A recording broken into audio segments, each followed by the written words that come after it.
Hello friend, welcome to our channels. आज हम लोग बात करेंगे मॉडर्न हिस्ट्री ऑफ इंडिया के बारे में, जिसमें कि पूर्व मध्यकाल के जो भारत के कुछ राजवंश थे उनके बारे में जानेंगे। देखिए, छठी शताब्दी के अंतिम चरण में गुप्त साम्राज्य का जो था वो पतन हो चुका था। गुप्त साम्राज्य के पतन होने के साथ साथ भारतीय राजनीतिक में अनेकों राज्यों का उदय हो चुका था। गुप्त के पतन के बाद जो उत्तर भारत में कन्नौज, वहाँ क्या हुआ, राजनीतिक शक्ति का प्रमुख केंद्र कन्नौज में बना। जो प्रमुख केंद्र था वो कहाँ बना, कन्नौज में। छठी शताब्दी के, आपको याद रखना है, छठी शताब्दी के अंतिम चरण में गुप्त राज का पतन हो चुका था। भारतीय राजनीति में अनेक राज्यों का तभी उदय हुआ। उसके बाद कन्नौज में उसका प्रमुख राजनीतिक केंद्र बना था, कन्नौज में। गुप्त साम्राज्य, जब छठी शताब्दी में गुप्त साम्राज्य का पतन हो चुका था, जब छठी शताब्दी में गुप्त साम्राज्य का पतन हो चुका था, तब उसके कुछ परिणाम भारत पे पड़ा, जिसका यहाँ पे उल्लेख किया गया है, जिसमें है कि भारत के विभिन्न भागों में राजनीतिक सत्ता के अनेक स्वतंत्र केंद्रों का उदय हुआ है। कहने का मतलब है कि भारत के विभिन्न भागों में, भारत के जो विभिन्न हिस्सा है, जैसे कि अलग अलग प्रांतों में, अलग अलग राज्यों में, वहाँ पे क्या हुआ कि राजनीतिक सत्ता के अनेक स्वतंत्र केंद्र बन गया। वहाँ पे क्या हुआ, स्वतंत्र केंद्रों का उदय हुआ। उसके बाद दूसरा है कि भारत में बहुराज्यवादी व्यवस्था के लिए विस्तार का प्रारंभ हुआ। भारत में क्या हुआ कि बहुराज्यवादी व्यवस्था का विस्तार का प्रारंभ कब हुआ, जब छठी शताब्दी के अंत में, जब गुप्त राजवंश का पतन हो गया, राज्यों का जो विभिन्न राज्यों का उदय हुआ छठी शताब्दी के बाद, तब जाके भारत में बहुराज्यवादी व्यवस्था के विस्तार का प्रारंभ हुआ। ये कब हुआ, जब गुप्त साम्राज्य का पतन हुआ, तभी। जाति व्यवस्था एवं समाज की रूढ़िवादी हो गया। समाज के क्या हुआ कि जातिवादी क्या हुआ, अधिक ज़्यादा जटिल हो गई। मतलब जातिवाद, हर एक जगह जातिवाद की भावनाएं फैल गई, और एक रूढ़िवादी जो समाज, जो हमारा वो समाज, वो रूढ़िवादी हो गया। उससे पहले जब गुप्त साम्राज्य का शासन था हमारे देश पर, तब जाकर इतना जाति व्यवस्था और हमारा समाज रूढ़िवादी नहीं था। लेकिन जब गुप्त समाज, छठी शताब्दी में गुप्त साम्राज्य का पतन हुआ, तब भारत के अंदर जाति व्यवस्था और हमारा समाज एक रूढ़िवादी सोच का हो गया। उसके बाद नेक्स्ट पॉइंट है कि अर्थव्यवस्था का पतन शुरू हो गया। उसके साथ साथ ही छठी शताब्दी के अंत होते होते जब गुप्त साम्राज्य का पतन हुआ, तो उसके साथ ही अर्थव्यवस्था का भी पतन शुरू हो गया, एवं सर्वत्र सामंतवाद की जड़ें मजबूत हुई, और उसके साथ साथ सर्वत्र सामंतवाद का भी जड़ें मजबूत हो गए। उत्तर भारत में राजनीतिक अराजकता की स्थिति बन गई। उत्तर भारत में राजनीतिक जो अराजकता है उसकी स्थिति बन गई। उत्तर भारत में राजनीतिक अराजकता की बनने का मेन वजह क्या था, वो था कि गुप्त साम्राज्य का पतन। गुप्त साम्राज्य का पतन हुआ, तभी जाके उत्तर भारत में राजनीतिक अराजकता की स्थिति बनी। उसके बाद है कि राजनीतिक अस्थिरता एवं अनेक छोटे छोटे राज्यों के बनने के कारण विदेशी आक्रमणकारियों द्वारा भारतीय हिस्सों को जीतना आसान हो गया। अब हुआ क्या, जब गुप्त साम्राज्य का पतन हो गया, पतन होने के साथ साथ जो राजनीतिक अस्थिरता आ गई, अनेक छोटे छोटे राज्यों के बनने के कारण, जब भारत अनेक छोटे छोटे राज्यों में बंट चुका, बम्बई, दिल्ली, हर एक छोटे छोटे राज्यों में, बंगाल, ये इन सभी राज्यों में भारत क्या हो बट चुका था। इसके साथ साथ जब भारत छोटे छोटे राज्यों में बटा, तभी जाके जो हमारे देश पर विदेशी जो आया था, वो हमारे देश में जो व्यापार करने आए थे, या जो आक्रमण के लिए आए हुए थे, आक्रमणकारी जो आए थे, उनको एक छोटा सा राज्य जीतना आसान हो गया उनके लिए, एक ये इजी हो गया कंपेयर टू। आप अगर बात करेंगे गुप्त साम्राज्य की, तो गुप्त साम्राज्य में ऐसा नहीं था। गुप्त साम्राज्य में एक पूरा का पूरा एक भारत पे, या भारत के कुछ हिस्सों पे, 2-3 भागों में बांट के अपना राज करते थे, उनका साम्राज्य था। लेकिन जब वो पतन होगा, तो भारत विभिन्न छोटे छोटे राज्यों में टूट चुका था, और जो हमारे विदेश से जो आक्रमणकारी आते थे, उनके लिए यह जीतना, भारतीय राज्यों को जीतना आसान हो गया। ये परिणाम है जो गुप्त साम्राज्य के पतन का, ये परिणाम है। इसको आप डिसएडवांटेज भी कह सकते हैं या एडवांटेज भी कह सकते हैं, कि कुछ कुछ, जैसे कि भारत में विभिन्न भागों में राजनीतिक सत्ता के अनेक स्वतंत्र केंद्रों का उदय हुआ, ये अच्छी बात थी। उसके बाद नेक्स्ट पॉइंट है कि पूर्व मध्यकालीन प्रमुख राजवंश। देखिए, राजवंश पूर्व मध्यकालीन में प्रमुख राजवंश हुआ करते थे, जैसे कि उत्तर भारत और एक जिसको 2 भागों में बांटा गया है, एक है उत्तर भारत, एक है दक्षिणी भारत। तो राजवंश जो था वो पूर्व मध्यकालीन में एक उत्तर भारत और दक्षिण भारत में। तो उत्तर भारत जो है सबसे पहले उसमें है कि पुष्पभूति वंश, पुष्पभूति वंश, उसके बाद है मैखरी वंश, उसके बाद क्या मैखरी वंश जो कि कन्नौज में, पाल वंश, सेन वंश बंगाल में, एक है राजपूत वंश। तो राजपूत वंश के अंतर्गत क्या आता है, गुर्जर प्रतिहार वंश गुजरात में, चौहान वंश दिल्ली में, चंदेल वंश बुंदेलखंड में, जजाक भुक्ति में, और परमार वंश जो कि मालवा में, चालुक्य सोलंकी वंश, उसके बाद है हिंदू शाही वंश गंधार में। तो ये उत्तर भारत का वंश था। ये क्या था, सेन वंश, राजपूत वंश, पाल वंश, ये सब चौहान वंश, चंदेल वंश, परमार वंश, ये सब था उत्तर भारत का वंश। और वही एक तरफ था दक्षिण, क्या था, एक तरफ दक्षिण भारत का वंश। तो दक्षिण भारत का जो वंश था उसमें था चालुक्य वंश, उसमें क्या था, चालुक्य वंश, पल्लव वंश, चोल वंश, राजकूट वंश था। इतना जो वंश था ये पांड्य वंश मदुरा में था। ये उत्तर भारत, ये जो है पुष्पमती वंश, मैखरी वंश, पाल वंश, सेन वंश, राजपूत वंश, गुर्जर प्रतिहार वंश, चौहान वंश, चंदेल वंश, परमार वंश और चालुक्य वंश, ये सब उत्तर भारत का वंश था। वही दक्षिण भारत की वंश की बात करें तो हम चालुक्य वंश, पल्लव वंश, पांड्य वंश, चोल वंश और राष्ट्रकूट वंश, जो कि ये सब कहाँ था, ये सब पूर्व मध्यकालीन में था, पूर्व मध्यकालीन के दक्षिण भारत का वंश। उसके बाद देखिए सबसे पहले बात करते हैं हम पाल वंश। किसके बात करेंगे, पाल वंश जो कि बंगाल में था। पाल वंश की स्थापना बौद्ध धर्म के अनुयायी गोपाल ने की थी। क्वेश्चन आता है कि पाल वंश के जो स्थापना किसके द्वारा की गई, तो क्या होगा, गोपाल के द्वारा। पाल वंश की स्थापना अनुयायी गोपाल ने की थी। गोपाल ने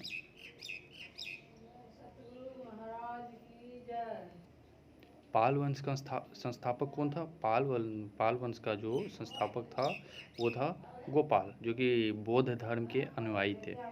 गोपाल ने बिहार शरीफ के निकट अरुंधति पुरी बिहार की स्थापना करवाई थी। गोपाल ने बिहार शरीफ के निकट गोपाल ने बिहार शरीफ के निकट ओदंतीपुरी बिहार की स्थापना करवाई थी। धर्मपाल, देखिए धर्मपाल कौन था, धर्मपाल का उपाधि कौन था, परमेश्वर, ब्रह्मभट्टारक एवं महाराजा धीराज, ये धर्मपाल के क्या थे, उपाधियाँ थी। धर्मपाल जो था वो गोपाल का पुत्र एवं उसका धर्मपाल कौन था, गोपाल का पुत्र एवं उसका उत्तराधिकारी था। इससे कन्नौज के त्रिदलीय संघर्ष की शुरुआत की। वे धर्मपाल ने कन्नौज के त्रिदलीय संघर्ष की शुरुआत धर्मपाल के द्वारा किया गया था। गुजराती कवि शोडडल ने धर्मपाल को उत्तरापथ स्वामिनी कहा था। क्या कहा था, उत्तरापथ स्वामीन कहा गया था। धर्मपाल ने कन्नौज के शासक इंद्रायुध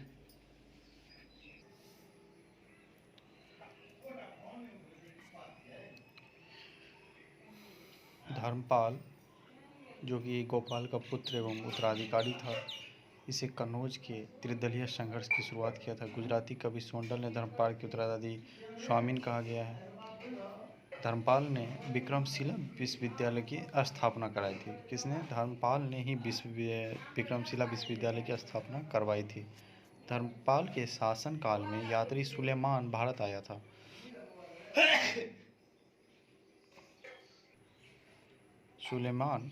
धर्मपाल के शासन काल में ही यात्री सुलेमान भारत आया था। सुलेमान ने धर्मपाल को रोहुमा कहा था। धर्मपाल के शासन काल में जो यात्री आया था उसका नाम क्या था, सुलेमान। उन्होंने ही धर्मपाल को रोहुमा कहा था। सुलेमान ने ही धर्मपाल को रोहुमा कहा था। नेक्स्ट है देवपाल ने मुंगेर को अपनी राजधानी बनाया था। देवपाल ने मुंगेर को अपना राजधानी बनाया था। देवपाल ने प्रतिहार शासक नागभट्ट द्वितीय को पराजित किया था।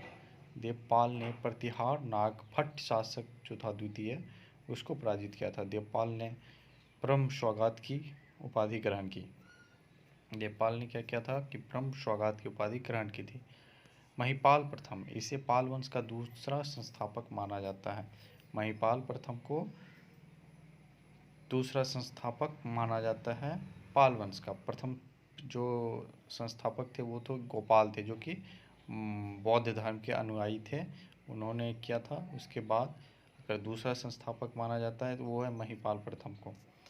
अब नेक्स्ट है कि गुजरात का चालुक्य वंश क्या है। गुजरात के चालुक्य वंश की स्थापना मुगल मूलराज प्रथम ने की थी। एक क्वेश्चन है कि गुजरात के चालुक्य वंश की स्थापना मूलराज फर्स्ट ने की थी एवं अपनी राजधानी अनिहालबाड़ को बनाया था। भीम प्रथम के सामंत विमल शाह ने माउंट आबू राजस्थान में दिलवाड़ा जैन मंदिर का निर्माण करवाया था।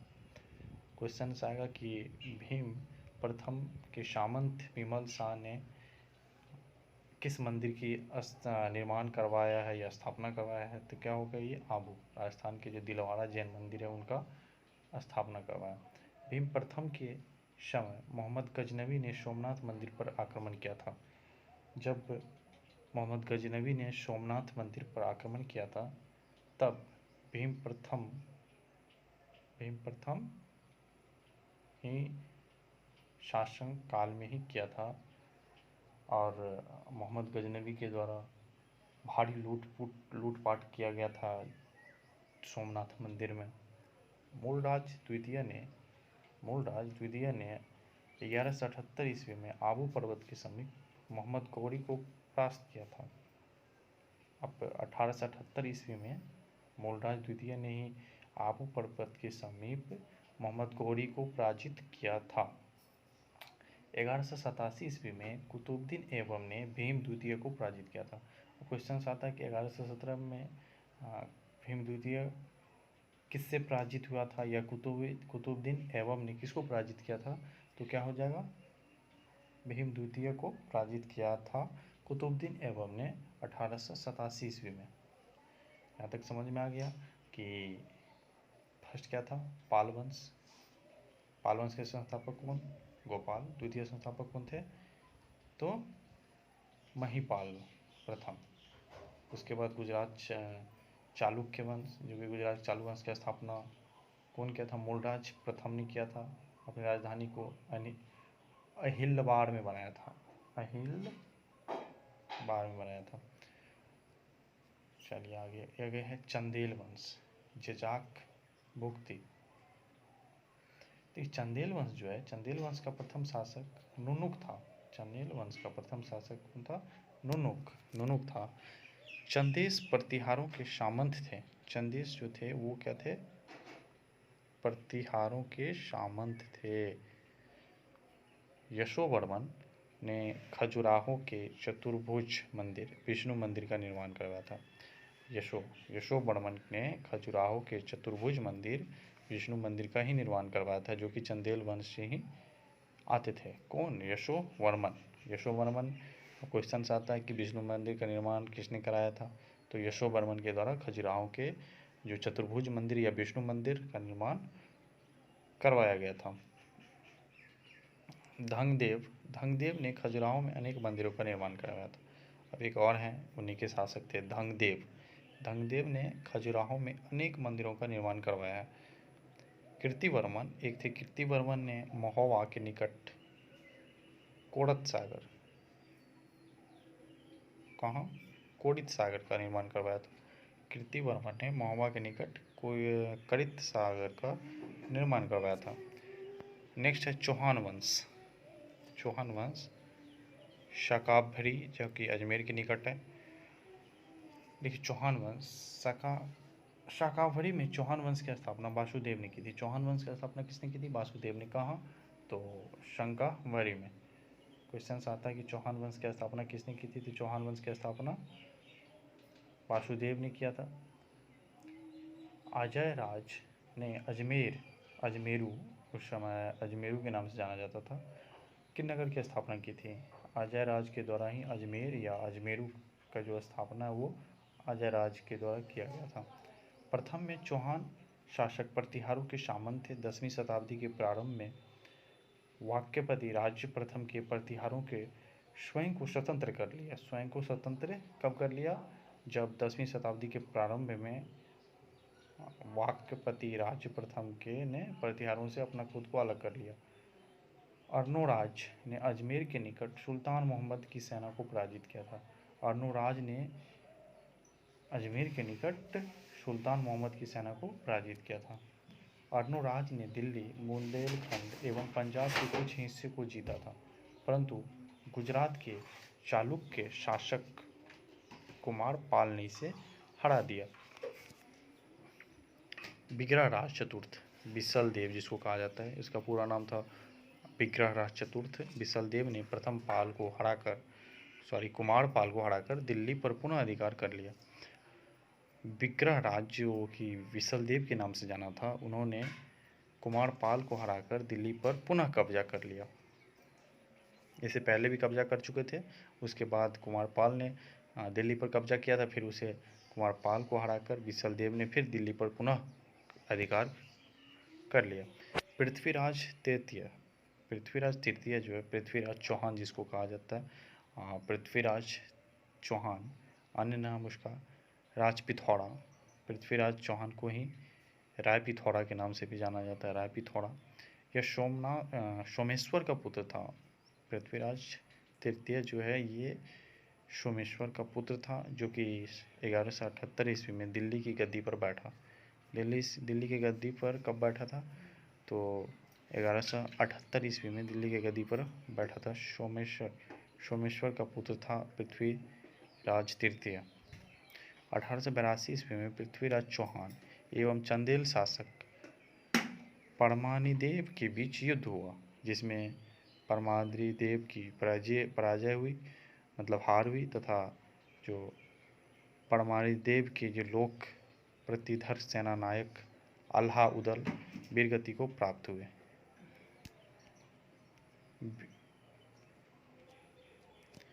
अलाउद्दीन की वीरगति को प्राप्त हुई।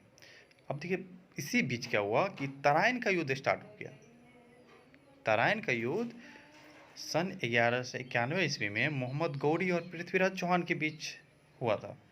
आपको याद रखना है कि तराइन का युद्ध जो हुआ था वो सन 1191 ईस्वी में किसके बीच हुआ था? मोहम्मद गौरी और पृथ्वीराज चौहान के बीच तराइन का प्रथम युद्ध हुआ था। इस युद्ध में मोहम्मद गौरी बुरी तरह से पराजित हुआ था और अच्छे से उनका पिटाई भी हुआ था, घायल भी हो चुके थे, और उनके सेना के साथ और मोहम्मद गौरी उसी युद्ध के बाद अपनी सेना के साथ वापस चला गया। उसके बाद तराइन का द्वितीय युद्ध भी हुआ। विश्व युद्ध तो नहीं, बट तराइन का जो है द्वितीय युद्ध भी हुआ। कब? 1192 ईस्वी में। 91 में हुआ था प्रथम और 92 में द्वितीय हुआ। तो सन 1192 ईस्वी को पुनः मोहम्मद गौरी एवं पृथ्वीराज चौहान के बीच हुआ, परंतु गौरी ने कुछ समय बाद प्रातः काल में चौहान की सेना पर आक्रमण कर दिया। प्रातः काल कहने का मतलब है सुबह के टाइम में धोखे से पृथ्वीराज चौहान की सेना पर आक्रमण कर दिया। सेना को हमले का जो आभास तक नहीं हुआ कि मोहम्मद गौरी का सेना पृथ्वीराज चौहान के सेना पर हमला करेगा, क्योंकि उतना सुबह पहले नियम नहीं था युद्ध में कि आप प्रातःकाल बिना किसी जानकारी के आप हमला कर सकते हैं। वही हुआ कि मोहम्मद गौरी ने किसी को भनक तक नहीं लगने दी और पृथ्वीराज चौहान के जो सेना है उन पर हमला शुरू कर दिया। और इस युद्ध में तराइन के जो द्वितीय युद्ध थे, जो कि 1192 ईस्वी में लड़ा गया था, उसमें चौहान की सेना की हार हुई। और उसी युद्ध में जब पृथ्वीराज चौहान हार चुके थे, तो मोहम्मद गौरी के द्वारा पृथ्वीराज चौहान को बंदी बना लिया गया। उसके बाद तराइन के युद्ध में पृथ्वीराज चौहान की हार के कुछ कारण थे। अब तो ये तो पता है कि हार चुके थे, बट उसके कुछ कारण थे जिनके वजह से तराइन के युद्ध में पृथ्वीराज चौहान हारे थे। अब देखिए वही जो क्यों हारे थे उनके बारे में कुछ बातें यहाँ पे लिखी हुई है। जैसे फर्स्ट है कि तराइन के प्रथम युद्ध में गौरी की भगवती सेना का पीछा कर उसकी शक्ति को छिन्न न करना, उसकी शक्ति को क्या छिन्न न करना, अर्थात गौरी की शक्ति पूरी तरह समाप्त न करना। क्या हुआ था ना कि जो तराइन का जो प्रथम युद्ध लड़ा गया था, उसमें गौरी की जो सेना थी भगवती सेना का पीछा कर उसकी शक्ति को छिन्न न करना, अर्थात गौरी की जो सेना थी उसको पूरी तरह से समाप्त नहीं करना, यही सबसे बड़ा गलती था पृथ्वीराज चौहान का, जिसके वजह से तराइन का जो द्वितीय विश्व युद्ध लड़ा, जिसमें कि पृथ्वीराज चौहान को मोहम्मद गौरी के सेना के द्वारा बंदी बना लिया गया। उसका वजह क्या था? वो यही था कि उनके सेनाओं को छोड़ दिया गया, उनको समाप्त नहीं किया गया। फर्स्ट कारण ये था। दूसरा था संयोगिता के साथ प्रेम प्रसंग में व्यस्त रहकर आगामी हमले का अभ्यास न करना। पृथ्वीराज चौहान संयोगिता के साथ प्रेम प्रसंग में व्यस्त रहकर जो आगे जो तराइन का जब द्वितीय युद्ध लड़ा गया तो उसका अभ्यास नहीं किया गया था, जिसके कारण दूसरा कारण ये था। तीसरा था कि राजपूतों की वंशगत प्रतिष्ठा तथा अपने राज्यों के हित को सर्वोपरि मानने के कारण उनकी आपसी जो उनकी जो अपना जो ईर्ष्या है, आपसी ईर्ष्या तथा उनमें जो लाभ मोहम्मद गौरी को मिल गया। अब हुआ क्या ना कि राजपूतों के वंशगत प्रतिष्ठा एवं राज्यों के हित को सर्वोपरि मानने के कारण वो पृथ्वीराज चौहान राजपूत थे, उन्होंने अपने राज्य के हित को सर्वोपरि मानने लगा तथा अपने उसके जो आपसी थे वो उनसे ईर्ष्या करने लगे, उनमें यूनिटी नाम की चीज़ नहीं रही, जिसके वजह से मोहम्मद गौरी को फ़ायदा मिला, काफ़ी ज़्यादा एडवांटेज मिला इस बात को लेकर कि उनके अपनों में ही भेद है। क्योंकि आप सुने होंगे कि जब घर में कुछ अगर हो जाता है, यूनिटी नहीं रहती है, तो बाहर वाले भी आपको लूटने में लग जाते हैं। सेम वही हुआ कि जब देखा कि राजपूतों के वंशगत प्रतिष्ठा और बचाने के लिए जब पृथ्वीराज चौहान में आपसी में ही मतभेद चल रहा, तो इसी का फ़ायदा उठाया कौन? मोहम्मद गौरी ने। उसके बाद चौथा कारण क्या था कि तराइन के द्वितीय युद्ध से पहले गौरी से समझौता वार्ता के संपूर्ण काल में पृथ्वीराज ने अपनी सेना को युद्ध के लिए सतर्क नहीं किया। अब क्या हुआ ना कि तराइन का जब द्वितीय युद्ध लड़ा जा रहा था, तो तराइन के द्वितीय युद्ध से पहले गौरी से समझौता वार्ता हुआ जब, तो जो संपूर्ण काल में पृथ्वीराज ने अपनी सेना को युद्ध के लिए सतर्क नहीं किया था, अलर्ट नहीं किया था। लापरवाह के कारण ही तराइन का जो द्वितीय युद्ध था वो हार चुके थे पृथ्वीराज चौहान। संयोगिता का प्रकरण। अब देखिए, संयोगिता एवं पृथ्वीराज चौहान के प्रेम प्रसंग की जो जानकारी है वो चंद्रवरदाई, अब्दुल फजल तथा चंद्रशेखर के लेखों से मिलती है। उनके बारे में जो उनका जो प्रेम प्रसंग था संयोगिता एवं पृथ्वीराज चौहान के बीच, उनके बारे में जो जानकारी मिलती है वो अबुल फजल, चंद्रशेखर और चंद्र बरदाई के जो लेख हैं उनसे मिलती है। परंतु कुछ इतिहासकार ने इसे केवल एक कहानी मानते हैं। कुछ ऐसे भी इतिहासकार हैं जो केवल इसे एक प्रेम प्रसंग कहानी के तौर पर मान के चलते हैं। अब जो भी हो, बट जो लेख से मिला है वही पढ़ना है हम लोगों को कि संयोगिता के साथ पृथ्वीराज चौहान का प्रेम प्रसंग था, जो कि एक रीजन बना द्वितीय तराइन का युद्ध हारने का। संयोगिता गढ़वाल के शासक जयचंद्र की पुत्री थी। जो संयोगिता जी थी वो गढ़वाल के शासक जयचंद्र की पुत्री थी तथा पृथ्वीराज के साथ संयोगिता का प्रेम था। जयचंद्र एवं पृथ्वीराज के बीच शत्रुता थी। इसी शत्रुता के कारण जयचंद्र ने ही मोहम्मद गौरी को पृथ्वीराज पर आक्रमण के लिए आमंत्रित किया। जयचंद्र एवं पृथ्वीराज चौहान के बीच शत्रुता उस समय चरम पर पहुंच गई जब संयोगिता के स्वयंवर से पृथ्वीराज चौहान ने संयोगिता का अपहरण कर लिया। अब हुआ क्या, अब जो संयोगिता जी थी वो जयचंद्र की पुत्री थी और जयचंद्र पृथ्वीराज चौहान के सबसे बड़े शत्रु थे। शत्रु कहने का मतलब सबसे बड़े दुश्मन थे। तो जयचंद्र ने ही मोहम्मद गौरी को पृथ्वीराज पर आक्रमण के लिए आमंत्रित किया था। जयचंद्र के द्वारा ही मोहम्मद गौरी को पृथ्वीराज चौहान पर आक्रमण के लिए आमंत्रित किया गया था, क्योंकि उनकी बेटी के साथ जो पृथ्वीराज चौहान है उनका प्रेम प्रसंग था। जयचंद्र एवं पृथ्वीराज चौहान के बीच शत्रुता उस समय बहुत ज़्यादा बढ़ गया था जब संयोगिता के जो स्वयंवर हो रहे थे, उसी स्वयंवर से पृथ्वीराज चौहान ने संयोगिता का संयोगिता का क्या किया था, अपहरण करके उठा के ला के चला आया था। चंद्र बरदाई यह पृथ्वीराज चौहान के दरबार में कवि था, जो कि बहुत बड़े कवि थे। चंद्र बरदाई ने पृथ्वीराज रासो नामक काव्य की रचना की। अब देखिए यहाँ पे क्वेश्चन बनता है कि चंद्र बरदाई ने पृथ्वीराज रासो नामक की रचना की है, कौन किया है, तो चंद्र बरदाई। पृथ्वीराज रासो की स्थापना चंद्र बरदाई ने किया था, जो कि बहुत बड़े कवि थे पृथ्वीराज चौहान के दरबार के। जयानक ने पृथ्वीराज विजय नामक संस्कृत महाकाव्य लिखा। जयानक जो है पृथ्वीराज विजय नामक एक संस्कृत का महाकाव्य की रचना किया। मोहम्मद गौरी ने पृथ्वीराज चौहान को बंदी बनाकर कुछ समय बाद उनकी हत्या कर दी एवं पृथ्वीराज चौहान के पुत्र गोविंद को अपनी अधीनता में अजमेर का शासक बनाया।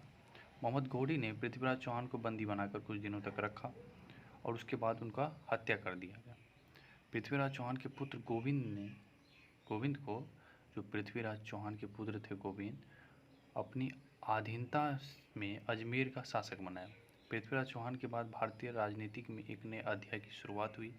जब पृथ्वीराज चौहान का मृत्यु हो चुके थे, तब जाके भारतीय राजनीति में एक नया अध्याय का शुरुआत हुआ।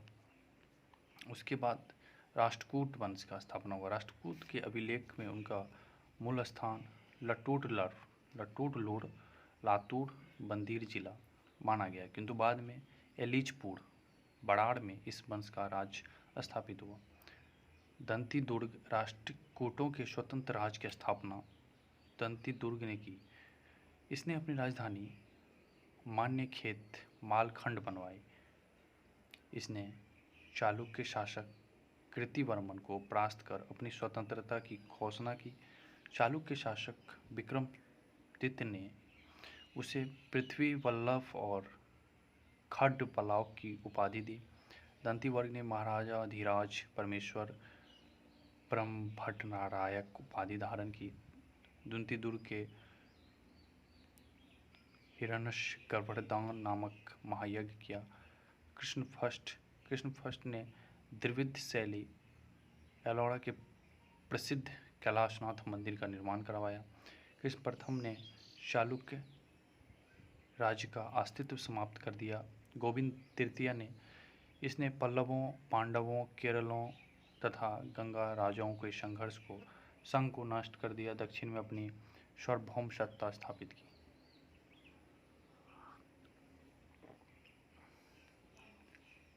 अमोध वर्ष यह राष्ट्रकूटों का अंतिम महान शासक था। अमोध वर्ष ने कन्नड़ भाषा में कविराज मार्ग तथा प्रश्नोत्तर मालिका की रचना की है। दरबारी कवि जिनसेन ने आदि पुराण की रचना की है। सक्टायन ने अमोध वृत्ति की रचना की है। महावीराचार्य ने गणित सार संग्रह की रचना की है। राष्ट्रकूटों का राज्य चिन्ह गरुड़ था। राष्ट्रकूटों की मुद्राएं कलंज, गायंक, कशु। अब आ जाता है कि आपको नेक्स्ट चैप्टर क्या आ जाता है कि भारत पर विदेशी आक्रमण। इसको भी पढ़ेंगे कि भारत में विदेशी आक्रमण कैसे हुआ, सारी चीज़ें पढ़ेंगे।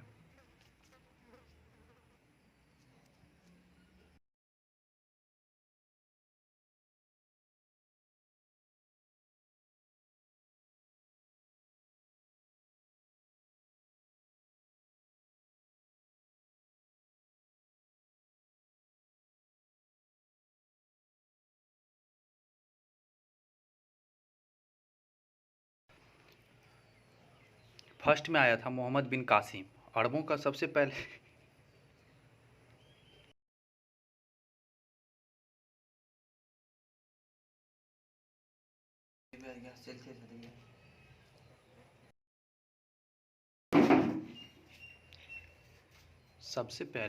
अरबों का आक्रमण शुरू हुआ। तो सबसे पहले क्या हुआ, अरबों का आक्रमण हुआ, जिसमें कि सबसे पहले कौन आए थे, मोहम्मद बिन कासिम। भारत पर आक्रमण करने वाला प्रथम अरब मुस्लिम मोहम्मद बिन कासिम था। बहुत बार क्वेश्चन आ चुका है कि भारत पर आक्रमण करने वाला प्रथम अरब मुस्लिम मोहम्मद कौन था, कासिम था। मोहम्मद बिन कासिम के आक्रमण के समय सिंध का राजा दाहिर था। भारत में जजिया कर सर्वप्रथम मोहम्मद बिन कासिम ने ही लगाया था। भारत में जजिया कर सर्वप्रथम किसने लगाया था? मोहम्मद बिन कासिम ने लगाया था। ब्रह्मगुप्त द्वारा लिखित ब्रह्म सिद्धांत एवं खंड खाद्य की अरबी में अनुवाद, खंडवाद भी कहा जाता है, जिसे खंड खाद्य को अरबी के अनुवाद भारतीय जजिया कर सर्वप्रथम मोहम्मद बिन कासिम ने लगाया था। उसके बाद नेक्स्ट आ जाता है खगोल शास्त्र पर आधारित पुस्तक, जो कि किताब उल जिज की रचना अल फजरी ने की थी। आपको क्वेश्चन आएगा कि खगोल शास्त्र पर आधारित किताब उल जिज की स्थापना रचना किसने की थी? तो अल फाजरी ने ही किया था। किताब फुतुल अल बलदान का लेखक कौन है? तो बिलादुरी है।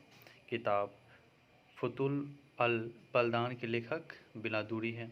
पंचतंत्र का अरबी अनुवाद कालिलाह बाह दिमना कहलाता है। जो पंचतंत्र का जो अरबी अनुवाद है वो क्या कहलाता है? कलिलाह बा दिमना और कलियाह बा दिमना कहलाता है। मोहम्मद बिन कासिम ने सिंध एवं मुल्तान, बहमना, शाद आदि को जीता, किंतु वे अधिक आगे बढ़ नहीं सके और उनका पतन हो गया। अब दूसरा है तुर्कियों का आक्रमण। तो अरबों का आक्रमण में सबसे पहले कौन आया था? याद रखना है आपको, मोहम्मद बिन कासिम आया था। जो मोहम्मद बिन कासिम के आक्रमण के समय सिंध का शासक कौन था? दाहिर था। आपको इनको याद रखना। अरबों के बाद भारत पर तुर्की ने आक्रमण किया। अरब के बाद भारत पर किसने आक्रमण किया? तुर्कियों ने आक्रमण किया। अल्पतगीन या गजनी साम्राज्य या यामेनी वंश गजनी वंश का संस्थापक था। सुबुक्तगीन था। ये दूसरा क्या था? सुबुक्तगीन। यह अल्पतगीन का दास एवं दामाद था। सुबुक्तगीन भारत पर आक्रमण करने वाला पहला तुर्क शासक था। पहला तुर्क शासक कौन था? सुबुक्तगीन। आपको पूछेगा कि अरब पर सबसे पहले आक्रमण किसने किया था? तो आपको कहना है कि मोहम्मद बिन कासिम। अरब पर नहीं, भारत पर अरबों का आक्रमण कब हुआ था? कौन किया था? तो मोहम्मद बिन कासिम। जबकि वहाँ के सिंध के जो राजा थे, जब वो आक्रमण किए थे मोहम्मद बिन कासिम, तब दाहिर नाम का एक शासक था सिंध का। और दूसरा अगर पूछेगा कि तुर्कियों का आक्रमण किसने किया था सबसे पहले, तो पहला था सुबुक्तगीन नामक व्यक्ति ने ही भारत पर आक्रमण करने वाला पहला तुर्क का शासक था, जो कि अल्पतगीन का जो था वो दामाद था एवं दास था। दूसरा था महमूद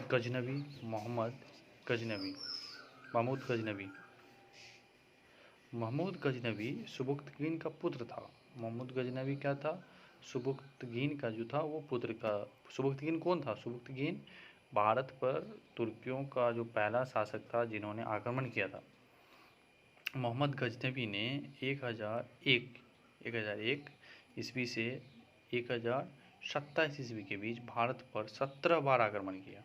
कितना बार? 17 बार आक्रमण किया। सुल्तान की उपाधि तुर्की शासकों ने प्रारंभ की थी। सुल्तान की उपाधि किसने शुरुआत की थी? तो तुर्की के शासकों ने प्रारंभ की थी। उसे यह उपाधि बगदाद के खलीफा ने प्रदान की। सुल्तान की उपाधि लेने वाला पहला शासक मोहम्मद गजनवी था। सुल्तान की उपाधि लेने वाला पहला शासक कौन था? मोहम्मद गजनवी था। मोहम्मद गजनवी के आक्रमण के कारण अपने राज्य की सुरक्षा हेतु शाही वंश पर आक्रमण करना, राज्य विस्तार एवं अपने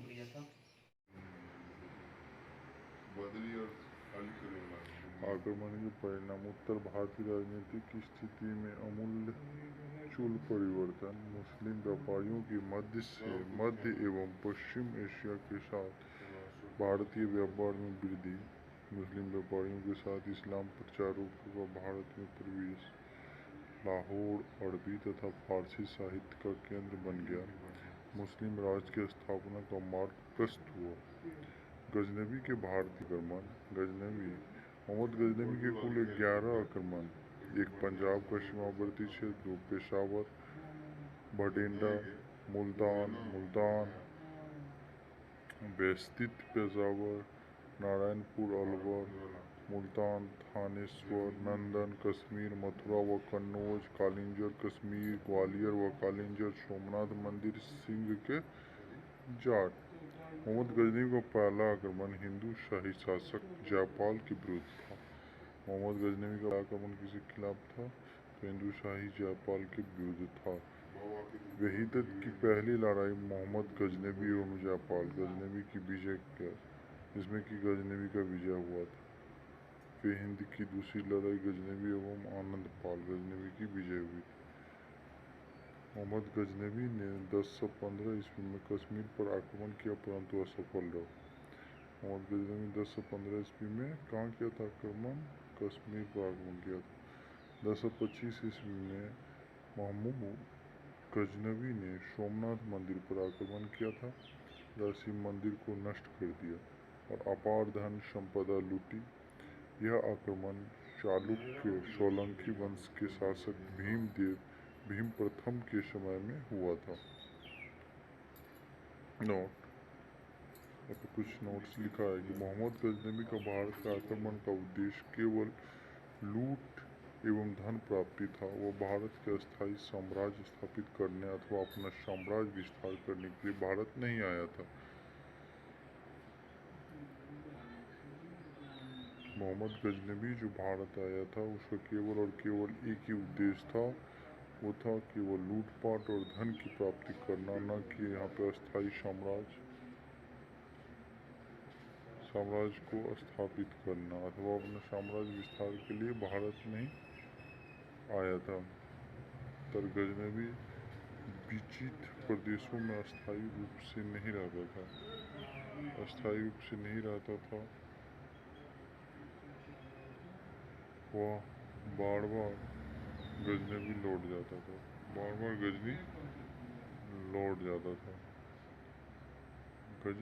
गजनी ने न तो विजित प्रदेशों को अपने राज्य में मिलाया और न ही विजित प्रदेशों में कुछ अस्थायी बंदोबस्त किया। गजनी भारत से धन लूटकर मध्य एशिया में विशाल साम्राज्य स्थापित करना चाहता था।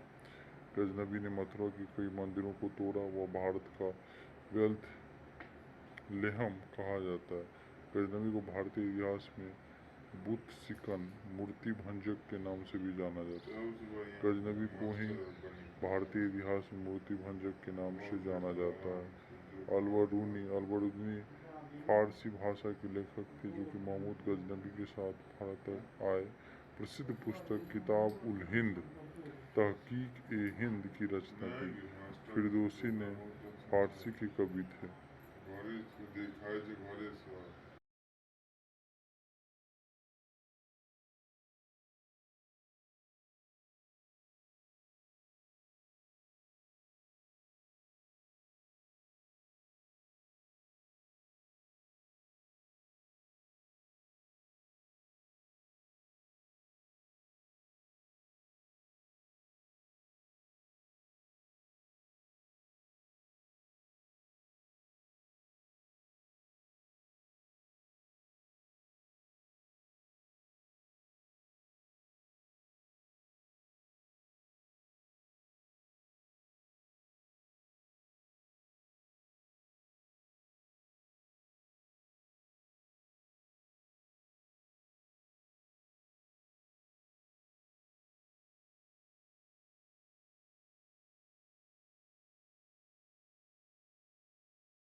दिल्ली सल्तनत। मोहम्मद गोरी ने कुतुबुद्दीन ऐबक को अपना भारतीय ठिकानों का प्रतिनिधि नियुक्त किया। मोहम्मद गोरी ने ऐबक को मालिक का पद प्रदान किया।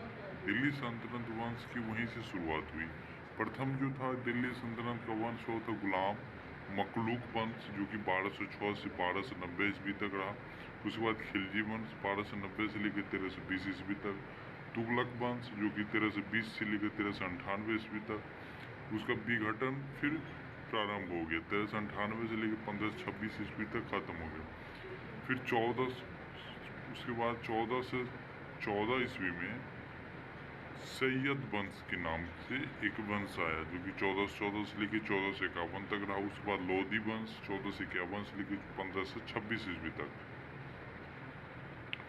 गुलाम मखलूक वंश जो कि 1206 से लेकर 1290 ईस्वी तक के बीच रहा। इस वंश का जो नाम था वो मखलूक वंश था। मखलूक वंश जो कि गुलामी बंधन से मुक्त, जिसका मतलब होता है कि गुलामी बंधन से मुक्त। मखलूक का मतलब कि गुलामी बंधन से मुक्त। सार्वजनिक उपयुक्त है क्योंकि इस वंश के 11 शासकों में से केवल 3 शासक दास थे। उन्होंने भी पद ग्रहण से पूर्व दासता से मुक्त कर दिया गया था। दिल्ली सल्तनत का वास्तविक संस्थापक इल्तुतमिश था। मखलूक वंश के मामलुक वंश के शासकों ने 3 राजवंशों की स्थापना की। मामलुक वंश के राजवंश, जैसे कि अब यहाँ पे लिखा है कि पहला था कुतुबी राजवंश, उसके बाद था शमशई राजवंश, उसके बाद बलवनी राजवंश। कुतुबी राजवंश में कुतुबुद्दीन ऐबक, आराम शाह। शमसी राजवंश में इल्तुतमिश, रुकनुद्दीन, फिरोज शाह, रजिया सुल्तान, बहराम शाह, नसीरुद्दीन मोहम्मद। और बलवानी राजवंश में गियासुद्दीन मोइनुद्दीन क्यूमर्स। उसके बाद सबसे स्टार्ट होता, सबसे पहला है कुतुबुद्दीन का ऐबक का जो वंश था, कुतुबी वंश। क्या था? कुतुबी वंश।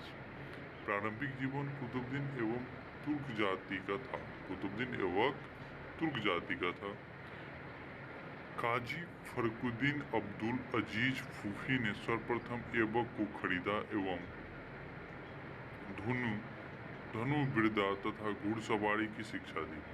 काजी फखरुद्दीन अब्दुल अजीज फूफी ने सर्वप्रथम ऐबक को खरीद लिया और उन्हें धनुर्विद्या तथा घुड़सवारी की शिक्षा दी। ऐबक कुरान पढ़ता था एवं कुरान याद भी थी। इस कारण वह कुरान खवा के नाम से भी प्रसिद्ध हो गया। बाद में मोहम्मद गोरी ने उसे खरीद लिया। मोहम्मद गोरी ने उसे अमीर-ए-आखुर का पद दिया। कुतुबुद्दीन एवं मोहम्मद गोरी का सबसे भरोसेमंद था। इसी कारण गोरी ने ऐबक को अपने भारतीय विजित प्रदेशों की कमान सौंपी। उसके बाद नेक्स्ट जो है वो है भारत में ऐबक का शासनकाल। अब भारत में ऐबक का कैसा शासनकाल रहा? भारत में ऐबक के शासनकाल को 3 चरणों में विभाजित किया गया। पहला चरण 1192 से लेकर 1206 ईस्वी, दूसरा 1206 से 1208 और 1208 से 1210 ईस्वी के बीच। जो पहला जो है 1192 से लेकर 1206, ये सबसे ज़्यादा लंबे समय तक चलने वाला उनका शासन था, जो कि 1206 तक चला। गोरी के प्रतिनिधि के रूप में कार्य सैनिक गतिविधियों से पूर्ण हुआ। उसके बाद 1206 से 1208 ईस्वी में भारतीय सल्तनत में मलिक या सिपह सालार के पद पर एक कार्य राजनयिक हुआ। 1208 से 1210 के बीच में स्वतंत्र भारतीय राज्य का औपचारिक शासन के रूप में सामने आया। नोट: ऐबक का अनौपचारिक राज्याभिषेक 25 जून 1206 को लाहौर में हुआ, परंतु औपचारिक मान्यता गोरी के भतीजे गयासुद्दीन, जो कि गयासुद्दीन महमूद द्वारा 1208 ईस्वी में प्राप्त हुआ। अब ऐबक भारतीय सल्तनत का औपचारिक शासक बना। ऐबक को भारत में तुर्की राज का संस्थापक माना जाता है। ऐबक को दानशीलता के कारण लख, बरख एवं पील वर्खा हाथियों का दान करने वाला भी कहा जाता है। हसन निजामी एवं फरुख ऐबक को दरबार में बहुत बड़े विद्वान थे। ऐबक ने दिल्ली में कुतुब मीनार का निर्माण प्रारंभ किया। ऐबक ने ही दिल्ली में कुतुब मीनार का निर्माण प्रारंभ किया था और ऐबक के द्वारा ही दिल्ली में कुबत अल इस्लाम जो मस्जिद है दिल्ली में स्थित, उनका भी निर्माण करवाया। 2.5 दिन का झोपड़ा जो कि अजमेर में है, अजमेर के जो बिगड़ा राज चौथा था, उनके द्वारा बनाया गया था, जो कि संस्कृत के बहुत बड़े महाविद्यालय हैं, उन्होंने कुतुबुद्दीन ऐबक द्वारा ही बनाया गया था। कुतुबुद्दीन ऐबक के जो सेना नायक थे बख्तियार खिलजी, उन्होंने ही नालंदा विश्वविद्यालय को ध्वस्त किया था। कुतुबुद्दीन ऐबक के जो सेना नायक थे बख्तियार खिलजी, उन्होंने नालंदा विश्वविद्यालय को ध्वस्त किया था। कुतुब मीनार के निर्माण के बारे में लिखा। इसका निर्माण कार्य कुतुब मीनार ऐबक ने प्रारंभ किया था। बाद में इल्तुतमिश ने इसका निर्माण कार्य पूरा करवाया। ऐबक ने केवल एक पहली मंजिल का निर्माण करवाया था। इल्तुतमिश ने इसकी 3 मंजिलों का निर्माण करवाया। अब तक कुल मंजिल 4 है। 11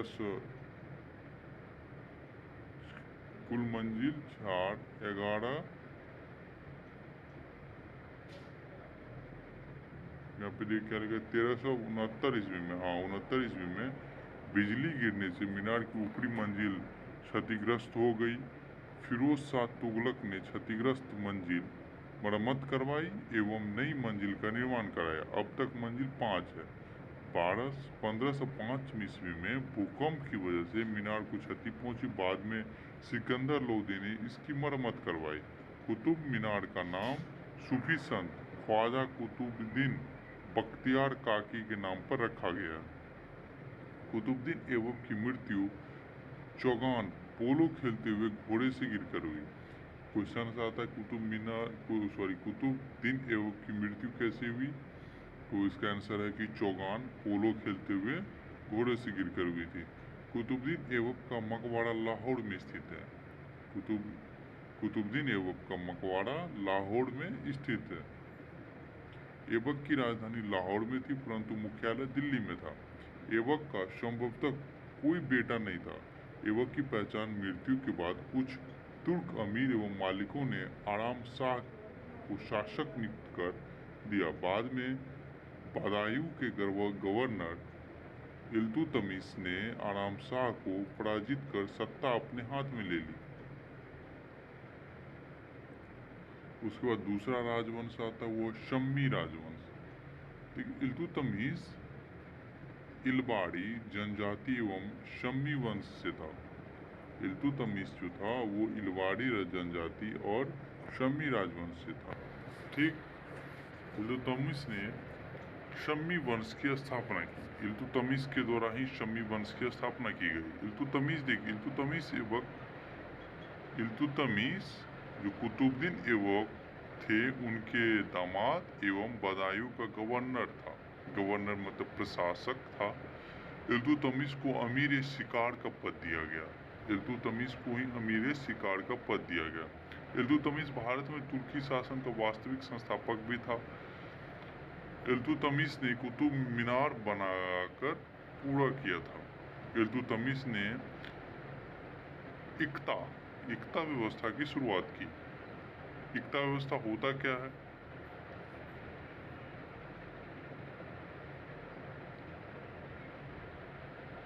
इक्ता व्यवस्था में होता क्या था कि जो भी सैनिक और असैनिक अधिकारी काम करते थे, सेवा करते थे, उनको वेतन के रूप में जमीन दिया जाता, राजस्व दिया जाता। भूमि जो था वो इक्ताधारी, जो भूमि प्राप्त करता था उसको इक्ताधारी को दिया जाता था। पद समाप्ति या सेवा समाप्ति के बाद भूमि सरकार द्वारा वापस ले जाती थी, और जब उनका पद समाप्त हो जाता था और जो उसका जो अपने वंश के लिए या अपने प्रशासन का जो उसका कार्य खत्म हो जाता था, तब जाके वो अपना भूमि सरकार वापस ले जाती थी। इल्तुतमिश सुल्तान की उपाधि धारण करने वाला दिल्ली का पहला शासक था। इल्तुतमिश ने उपाधि औपचारिक रूप से खलीफा अल-मुत्सिर बिलाह से प्राप्त किया था। इल्तुतमिश पहला तुर्क शासक था जिन्होंने शुद्ध अरबी सिक्के चलाए थे। क्वेश्चन आता है कि इल्तुतमिश पहला ऐसा क्वेश्चन आता है कि तुर्क का पहला कौन सा शासक था जिन्होंने अरबी सिक्के चलाए थे, तो वो होगा इल्तुतमिश था। इल्तुतमिश ने चांदी का टंका एवं तांबे का जीतल प्रचलित किए। चांदी का सिक्का 175 ग्रेन का था। विदेशों में प्रचलित टंके का टकसाल का नाम लिखने की परंपरा में भारतवर्ष में प्रचलित करने वाले का श्रेय इल्तुतमिश को दिया जाता है। इल्तुतमिश ने दिल्ली को राजधानी बनाया। 1229 ईस्वी में इल्तुतमिश को खलीफा से खिलअत पत्र प्राप्त हुआ, जिन्होंने इल्तुतमिश वैध सुल्तान और दिल्ली सल्तनत स्वतंत्र राज बन गया। 18 फरवरी भारत में मुस्लिम संप्रभुसत्ता का भी श्री गणेश इल्तुतमिश ने ही किया था। अब भारत में जो था मुस्लिम प्रभुसत्ता का जो था वो श्री गणेश मतलब शुरू करना कौन किया था? इल्तुतमिश के द्वारा ही किया गया था। उसके बाद उसी बीच तराइन का युद्ध लड़ा गया, जो कि तीसरा तराइन का युद्ध था। 1215 से लेकर 1216 के बीच जो है वो तराइन का युद्ध लड़ा गया था, जिसमें इल्तुतमिश एवं यलदूज, जिसको यलदोज भी के नाम से भी जाना जाता है, उन दोनों के बीच लड़ा था, जिसमें इल्तुतमिश विजय रहा था।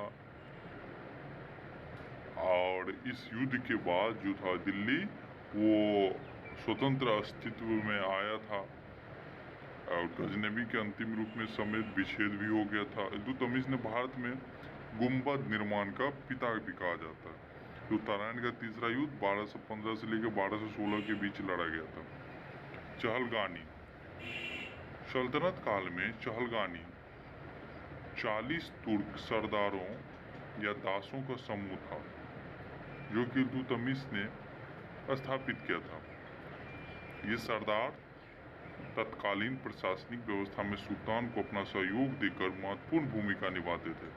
चहलगानी का अंत बलबन ने किया था। इल्तुतमिश ने उज्जैन के महाकालेश्वर मंदिर को तुड़वाया था। इल्तुतमिश के द्वारा ही उज्जैन के महाकालेश्वर मंदिर को भी तुड़वाने का काम किया था। इल्तुतमिश ने सुल्तान के पद को वंशानुगत बनाया था। इल्तुतमिश के द्वारा ही सुल्तान के पद को वंशानुगत बनाया गया था। इल्तुतमिश ने अपने महल के सामने संगमरमर की 2 शेरों की मूर्ति स्थापित कराई एवं उनके गले में घंटियां लटकाई गई। इन घंटियों को बजाकर कोई व्यक्ति न्याय की मांग कर सकता था। इल्तुतमिश के द्वारा अपने संगमरमर की 2 शेरों की मूर्ति बनाई और उन्होंने उनके गले में क्या की 2 घंटियां लटका गई, और इन घंटियों को बजाकर कोई भी व्यक्ति अगर न्याय मांगना चाहता है तो वो मांग सकता था। मंगोल नेता चंगेज खां जलाउद्दीन मंगबरनी का पीछा करते हुए भारत की उत्तर पश्चिम सीमा तक इल्तुतमिश के शासनकाल में आया था। इल्तुतमिश ने 1226 ईस्वी में रणथंबोर पर विजय प्राप्त की थी। इल्तुतमिश के शासन काल में न्याय मांगने वाला व्यक्ति लाल रंग का वस्त्र पहनता था।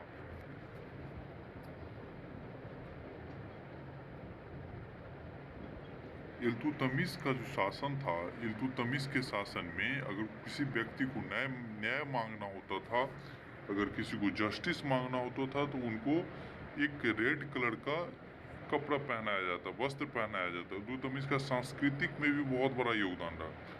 अपने पुत्र नसीरुद्दीन को कब्र पर मुल्तान गढ़ों का मकबरा बनवाया। जोधपुर में अतराकिन दरवाजा भी बनाया। बदायूं में होज शम्मी एवं शम्मी ईदगाह का भी निर्माण करवाया। इल्तुतमिश के दरबार में मिनहाज उल सिराज एवं मलिक तजुद्दीन विद्वान थे, बहुत बड़े विद्वान थे। कौन?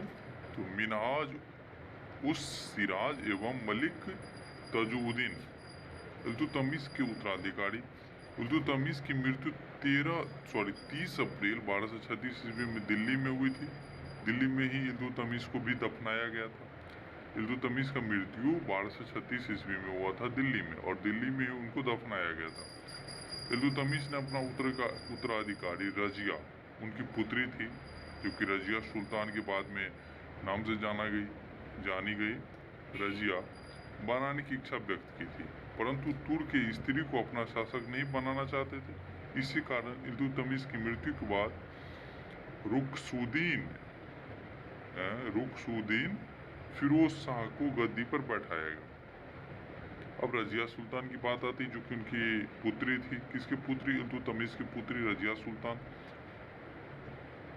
रुकसुद्दीन फिरोज एक अयोग्य शासक था। उनके शासन में जगह जगह पर विद्रोह होने लगा। उनका लाभ उठाकर रजिया सुल्तान ने सत्ता पर अधिकार कर लिया। अब हुआ क्या कि इल्तुतमिश की जो बेटी थी, पुत्री थी, इल्तुतमिश का मन था कि रजिया सुल्तान को ही अपना उत्तराधिकारी या शासक का बागडोर उनके हाथों में थमा दे, पर जो इल्तुतमिश की मृत्यु के बाद वहाँ पे जो उनके शासन था, वो स्त्री के लिए नहीं था। स्त्री को शासक नहीं बनाना चाहता था, इसीलिए उन्होंने क्या किया, रुकनुद्दीन फिरोज को गद्दी पर बैठाया। अब रुकनुद्दीन क्या था, ये बहुत अयोग्य शासक था। इनके शासन काल में जगह जगह पर लड़ाई झगड़े विद्रोह होने लगा। इनका लाभ उठाकर रजिया सुल्तान ने सोचा क्यों न हम सत्ता हथिया लें। रजिया ने लाल कपड़े पहनकर दिल्ली की जनता से न्याय मांगा। जनता ने रजिया का समर्थन भी किया। इस प्रकार उत्तराधिकार के प्रश्न पर पहली बार स्वयं जनता के द्वारा निर्णय लिया गया और रजिया सुल्तान को वहां का शासक बनाया गया। रजिया के विरोधों तुर्क अमीर निजामुद्दीन मुल्क जुनैदी, मलिक अलाउद्दीन जानी, मलिक शफरुद्दीन कुची, मलिक इनुद्दीन कबीर खां, अयाज और मलिक इजुद्दीन सलारी प्रमुख थे। इनके द्वारा रजिया का विरोध किया गया। रजिया ने पर्दा त्याग दिया एवं पुरुषों के समान कुबा, कोट और कुलाह टोपी पहनकर जनता के सामने आने लगे। रजिया के शासन में अख्तादारों, चहलगानी, अमीर तुर्कों ने विद्रोह किया, जिसे शासन करने में अनेक कठिनाई आई। रजिया के पतन के कारण थे, कुछ कारण है जो कि बाद में रजिया का पतन का कारण बना, क्योंकि रजिया ज़्यादा दिन तक शासन नहीं कर पाई। तुर्की अमीरों की बढ़ती हुई शक्ति, तुर्की के जो अमीरों थे उनकी बहुत ज़्यादा शक्तियाँ, पावर बढ़ गया था। रजिया का स्त्री होना, जो कि मिनहाज के अनुसार कहा गया है कि रजिया का जो पतन था उनमें प्रमुख कारण एक ये भी था कि रजिया का स्त्री होना। रजिया का याकूत अबिसियाई हब्बी, इसे रजिया के अमीर खुसरो अस्पताल का प्रधान बनाया था। इस कारण चहलगानी चालीसा नाखुश थे और उनके साथ प्रेम संबंध था। याकूत मलिक जलाउद्दीन याकूत, गैर तुर्की का प्रतिस्पर्धी दल बनाना।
उसके बाद है मुइजुद्दीन बहराम शाह। उसके बाद कौन आया? मुइजुद्दीन बहराम शाह। रजिया के बाद मुइजुद्दीन बहराम शाह सुल्तान बना। इसके शासनकाल में सुल्तान की शक्ति एवं उत्तराधिकारियों को कम करने के लिए तुर्की अमीरों ने नायाब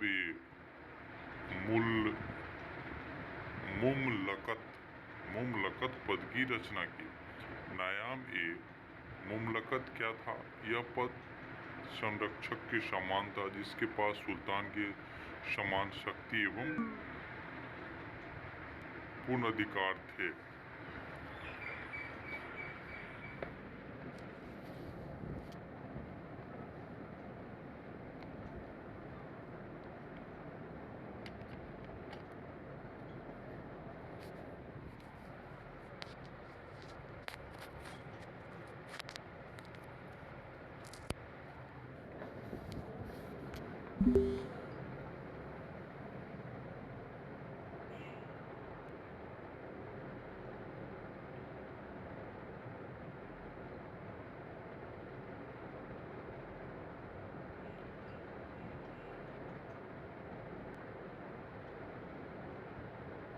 ये सब ज़्यादा इम्पोर्टेंट नहीं है इतना तक।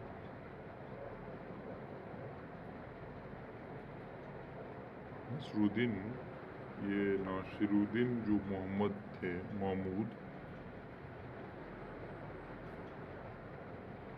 यह एक नाम मात्र का सुल्तान था। सारी शक्ति एवं अधिकार चालीसा तथा बलवान के साथ में थे। 1266 ईस्वी में अचानक मृत्यु हो गई और इनका कोई पुत्र नहीं था, जिसके कारण